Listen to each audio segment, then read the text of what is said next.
নমস্কার জানাচ্ছি।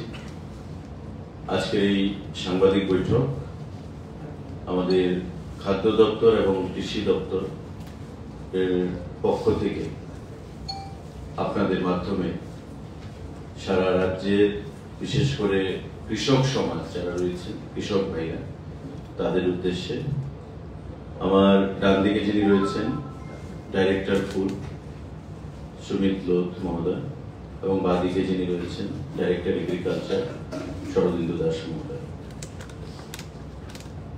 কিছুক্ষণ আগে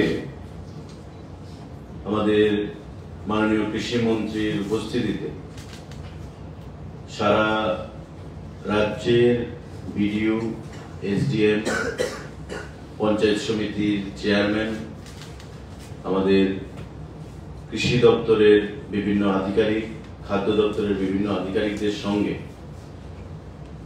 ভিডিও কনফারেন্সের মাধ্যমে আমরা সিদ্ধান্ত গ্রহণ করেছি যে এবারকার রবি মরশুমে কৃষকদের কাছ থেকে সহায়ক মূল্যে যে ধান আমরা ক্রয় করব সেটা ডিসেম্বর মাসের 19 তারিখ থেকে সারা রাজ্যে শুরু করা হবে। আপনারা জানেন যে আমাদের সরকার গঠিত হওয়ার পর থেকে সারা রাজ্যে কৃষকদের কাছ থেকে সহায়ক মূল্যে ধান ক্রয় করা শুরু হয় এবং প্রতি বছর দুবার, খারিফ এবং রবি, দুবার বছরে সারা রাজ্যব্যাপী কৃষকদের কাছ থেকে সহায়ক মূল্যে ধান ক্রয় আমরা কন্টিনিউ রেখেছি এবং আমরা ব্যর্থহীন ভাষায় বরাবর বলি যে যতদিন আমাদের সরকার আছে বছরে দুবার খারিফ এবং রবি সিজনে কৃষকদের কাছ থেকে এই ধান ক্রয় করা আমাদের জারি থাকবে, আমরা চালিয়ে যাব। এবারও রাজ্য সরকারের সিদ্ধান্ত মোতাবেক 2018 সাল থেকে যে প্রসেস চলে আসছে, এবারও আমরা সিদ্ধান্ত গ্রহণ করেছি যে 2024-এর যে রবি মরশুম তার যে ধান আমরা ক্রয় করব সহায়ক মূল্যে কৃষকদের কাছ থেকে এবং তার সূচনা হবে আগামী 19 তারিখ 19শে ডিসেম্বর 2024। আপনারা জানেন যে ইতিমধ্যে ভারতবর্ষের সরকার এমএসপি কৃষকদের কাছ থেকে সহায়ক মূল্যে ধানের যে দাম প্রতি কেজি 23 টাকা সেখানে সংগঠিত করেছে, 23 টাকা ঘোষণা দিয়েছে।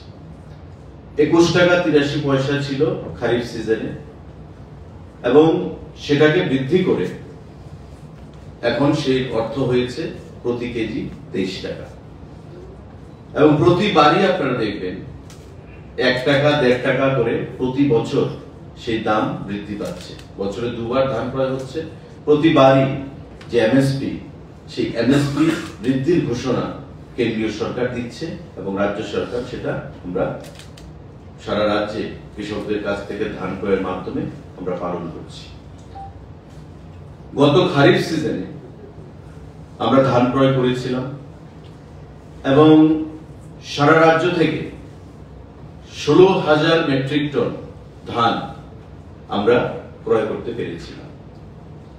এবার আপনারা জানেন যে ভয়াবহ বন্যার কবলে পড়েছে রাজ্য গত অগাস্ট মাসে এবং কৃষকের যে ধান সারা রাজ্যে মাঠে ছিল তার ব্যাপক ক্ষয়ক্ষতি হয়েছে। রাজ্যের মন্ত্রী পরিষদের একজন সদস্য হিসাবে আমি মাননীয় মুখ্যমন্ত্রীকে ধন্যবাদ জানাচ্ছি, মাননীয় কৃষি মন্ত্রীকে ধন্যবাদ জানাচ্ছি এবং কৃষি দপ্তরকে ধন্যবাদ জানাচ্ছি যে ভয়াবহ বন্যার কবল থেকে পরিত্রাণ দেওয়ার জন্য কৃষকদেরকে কৃষি দপ্তরের তরফ থেকে সেখানে আর্থিকভাবেও সেখানে সহায়তা প্রদান করা হয়েছে, যাতে করে কৃষকরা তাদের এই ভয়াবহ বন্যার প্রকোপ থেকে বেরিয়ে এসে আগামী দিনে এই ফসল ফলাতে তারা যেন উৎসাহ না হারায়। এবং আমরা আনন্দের সঙ্গে জানাচ্ছি যে ভয়াবহ বন্যার ফলেও আমাদের মধ্যে আশঙ্কা ছিল যে ধান হয়তো কম আসবে, কিন্তু আজকের ভিডিও কনফারেন্সের মাধ্যমে সারা রাজ্যে বিভিন্ন ডিস্ট্রিক্টের যারা আধিকারিকরা আছেন কৃষি দপ্তরে, বিভিন্ন এসএরা যারা রয়েছেন কৃষি দপ্তরের সাব ডিভিশন, এবং বিডিও, এসডিএম, আমাদের পঞ্চায়েত সমিতি, ভার্চুয়াল মোডে আমরা যে মিটিং করেছি তাদের সাথে মাননীয় কৃষিমন্ত্রীর উপস্থিতিতে, তাতে সবাই যারা আমাদেরকে টার্গেট প্রদান করেছে যে এবার কি পরিমাণ ধান আমরা ক্রয় করতে পারবো, সেটা অত্যন্ত আশাব্যঞ্জক এবং আমাদের সাহসটাকে অনেকটাই বৃদ্ধি করেছে। এবং এবার যে লক্ষ্যমাত্রা আমাদেরকে দেওয়া হয়েছে সারা রাজ্য থেকে, সেটা হচ্ছে আমাদের 21,315 এমটি। 21,315 এমটি আমরা লক্ষ্যমাত্রা ধার্য রেখেছি। গত খারিফ সিজনে সেই টার্গেট আমরা অ্যাচিভ করেছিলাম 16,000 এমটি, কিন্তু ভয়াবহ বন্যার কবলে পড়ার পরেও রাজ্যের কৃষকরা এবং আমাদের কৃষি দপ্তর আমাদেরকে টার্গেট দিয়েছে যে এবার আমরা 21,315 এমটি ধান ক্রয় করতে পারব। এটা 23 টাকা দরে প্রতি কেজি এমএসপি।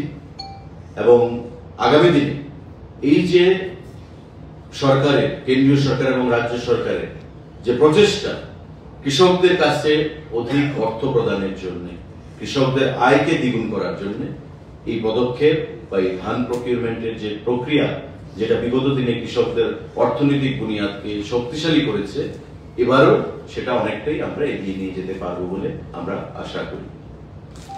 সাংবাদিক বন্ধুরা, ডিসেম্বরের 19 তারিখ থেকে যেটা আমি বললাম, এই প্যাডি প্রকিউরমেন্ট শুরু হবে প্রক্রিয়াটা, এবং তার রাজ্য ভিত্তিক যে প্রকিউরমেন্ট সেন্টার, সেন্ট্রালি যেখানে প্রকিউরমেন্ট শুরু হবে সেটা হচ্ছে জিরানিয়া মাধববাড়ি যে বাস ট্রাক টার্মিনাস রয়েছে, সেখান থেকে আমরা শুরু করব। একই ডেটে আমাদের পশ্চিম জেলা, সিপাহীজলা, গোমতী জেলা, দক্ষিণ জেলা, খোয়াই, ধলাই, ঊনকোটি, উত্তর জেলা, বিভিন্ন জেলায় একই ডেটে আরো অনেক জায়গায় এই প্যাডি প্রকিউরমেন্ট প্রক্রিয়া শুরু হবে। কেন্দ্রীয়ভাবে আমরা সেটা শুরু করব মাধববাড়ি জিরানিয়া ট্রাক টার্মিনাসের ভেতরে। এবং এবার টোটাল যে পিপিসি, প্যাডি প্রকিউরমেন্ট যে সেন্টার, সেই টোটাল পিপিসি হচ্ছে আমাদের 49টা।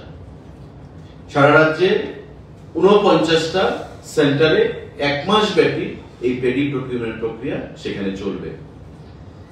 আমাদের টোটাল ব্লক 38টার মধ্যে, আপনারা জানেন 58টা ব্লক রয়েছে, তার মধ্যে 38টা ব্লকে এই প্যাডি প্রকিউরমেন্ট সেখানে সম্পন্ন হবে।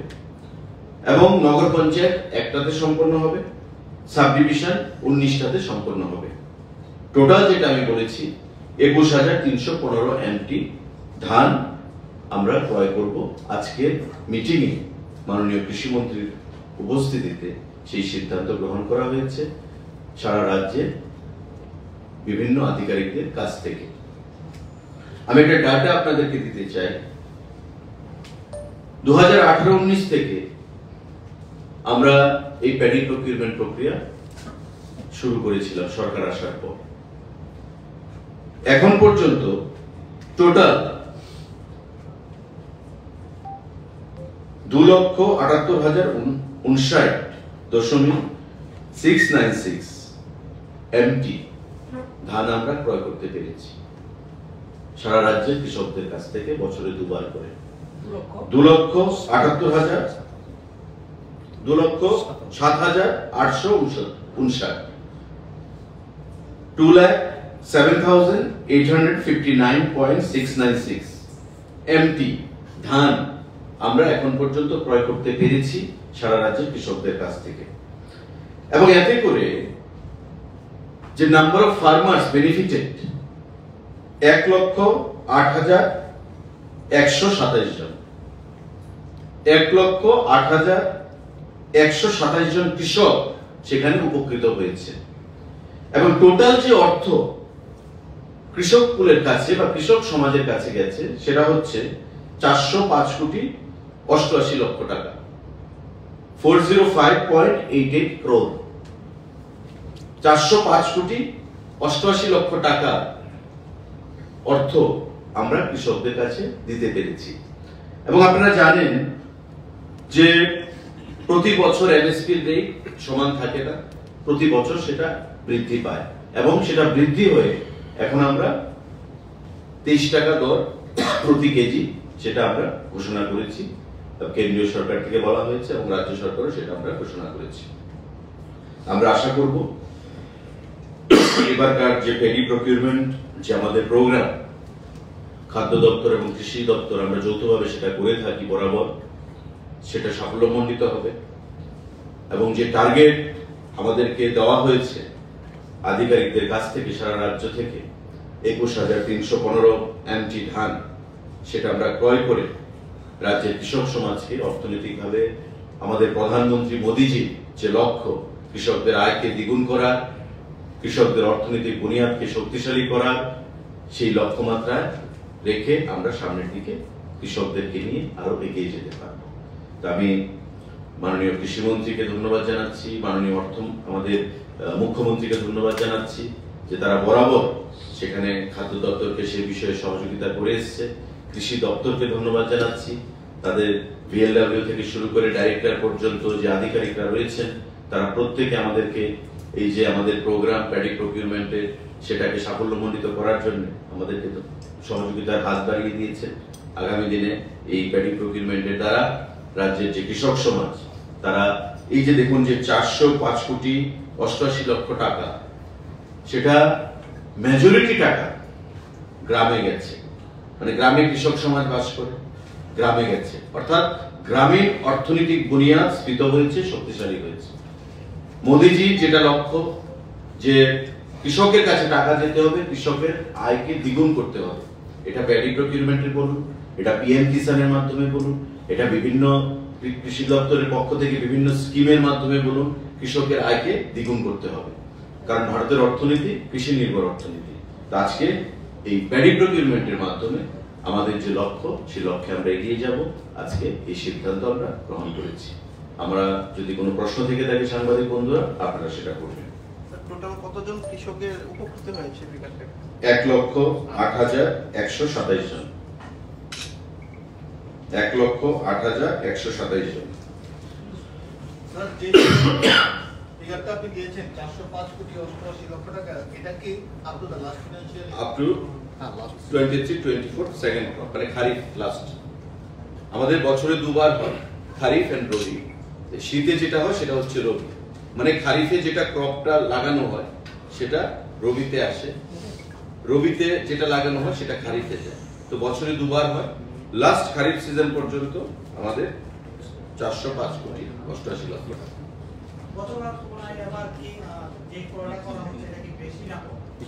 অনেক বেশি, কারণ গতবার খারিফে আমাদের যে লক্ষ্য ছিল এবং যে অ্যাচিভমেন্ট সেটা ছিল 16,000 MT, এবং সেটা আমরা 16,000 MT অ্যাচিভ করেছি। এবার আমি বলেছি ফ্লাড হয়েছে, আপনারা দেখেছেন যে মানুষ, কৃষকদের মাথায় হাত, এবং অর্থনৈতিক অনেক ক্ষয়ক্ষতি হয়েছে সারা রাজ্যে। কৃষি দপ্তরের তরফ থেকে, মুখ্যমন্ত্রীর তরফ থেকে, কৃষি মন্ত্রীর তরফ থেকে কৃষকদের পাশে দাঁড়িয়ে তাদেরকে আর্থিকভাবেও সেখানে সহযোগিতা করা হয়েছে। আমাদের মধ্যে একটা ভয় ছিল যে হয়তোবা এবার প্যাডি প্রকিউরমেন্ট যে প্রোগ্রাম আমাদের, সেটা হয়তো আমরা আপ টু দা মার্ক করতে পারবো না। কিন্তু আজকের মিটিং এর পর আমাদের বিশ্বাস অনেকটাই বৃদ্ধি হয়েছে, এবং যারা আপনারা সাংবাদিক বন্ধুরাও সারা রাজ্যে ঘুরে বেড়ান, আপনারা দেখবেন যে কৃষক যে মাঠ থেকে ধান কাটার যে প্রক্রিয়া সেটা অলরেডি শুরু করে দিয়েছে, এবং ধান অনেক জায়গায় কাটাও হয়ে গেছে। তো এবার কৃষি দপ্তর থেকে এবং আজকের মিটিং এর পর এসএ লেভেলে, ডেপুটি ডিরেক্টর লেভেলে, ডাইরেক্টরেট লেভেলে যে টার্গেট আমাদেরকে দেওয়া হয়েছে সেটা হচ্ছে 21,315 MT ধান এবারকে টার্গেট দেওয়া হয়েছে আমাদের। তো সেটা আমরা অ্যাচিভ করব, এবং এটা খুবই গুরুত্বপূর্ণ দিক যে প্যাডি কৃষক সরকারকে দিচ্ছে, 3 দিনের মধ্যে অর্থ ডাইরেক্ট তার অ্যাকাউন্টে চলে যাচ্ছে খাদ্য দপ্তরের তরফ থেকে। তো এটা অর্থনৈতিক বুনিয়াদকে শক্তিশালী করার যে আমাদের যে প্রচেষ্টা ভারতবর্ষের সরকারের, মোদীজি এবং আমাদের রাজ্য সরকারের, সেটা এবার আরো আমরা সামনের দিকে এগিয়ে নিয়ে যেতে পারবো বলে আমরা বিশ্বাস করি। Only paddy, only paddy. কারণ আমাদের রাজ্যে সব থেকে কাল্টিভেশন তো প্যাডি হয়ে থাকে, অনেক রাজ্যে গম হয়ে থাকে, কোনো কোনো রাজ্যে ভুট্টা হয়ে থাকে। তো যেখানে যেটা মানুষ বেশি গ্রহণ করে সেখানে সেটাই করা হচ্ছে। না, ফ্ল্যাট সিচুয়েশন আমাদের তো প্রোডাকশন প্যাডি হয়ে থাকে লার্জ স্কেল, তো প্যাডি আমরা করে থাকি, এবার সবসময় সেটা আমরা করে আসছি 18 সাল থেকে। স্যার টার্গেট যেটা নেওয়া হয়েছে procurement target 21,315 metric ton, does it give any indication যে পোস্ট ফ্লাড সিনারিওতে কৃষকরা অনেকটাই নিজের পায়ে দাঁড়াতে পেরেছে because of the government assistance? Definitely, there is no iota of doubt, and it is visible. It is visible. The target which has been given by the Agriculture Department, and we had a detailed discussion in hybrid mode today from across the state. I mean, with the officials from across the state, and they have given us the target, and it is based on ground reality. Sir, I have got another question. Since you have been appearing before us as the spokesperson of the government, so there is an incident of vandalism in the Assistant High Commissioner's office at Agartala. So would you please react on this issue because it violates the Vienna Convention directions? See, this is a very sensitive issue. The matter was informed to me also, but I don't want to comment on that directly without having any consultation with the Honorable Chief Minister. Okay, because External Affairs Ministry is also there looking into the matter, I hope. And what prompted this to happen, that is also required to be known by all of us. So at this juncture or point of time, it won't be wise to comment on that. It's being a very, very sensitive issue. Thank you. Thank you. So, media বন্ধুরা, কালকে বাস press ক্লাবের সামনে স্বপ্নের বাড়ি কিনবেন ভাবছেন? দেরি না করে চলে আসুন আরবি কনস্ট্রাকশনে। অত্যাধুনিক সুযোগ সুবিধা সহ আপনার সাধ্যের মধ্যে ফ্ল্যাট পাবেন আমাদের এখানে। রয়েছে ব্যাংক লোনের সুবিধাও। আগরতলার সার্কিট হাউস, দুর্গা চৌমুহনী, প্রগতি রোড ও কলেজ টিলার মূল সড়কের পাশে। কলকাতার নাগের বাজার, কৈখালি, মালিবাগানে রয়েছে আমাদের ফ্ল্যাট। প্রতিটি ফ্ল্যাটে রয়েছে পার্কিং ও লিফটের সুবিধে, পরিশোধিত পানীয় জল, জেনারেটর সহ আলাদা ট্রান্সফরমার।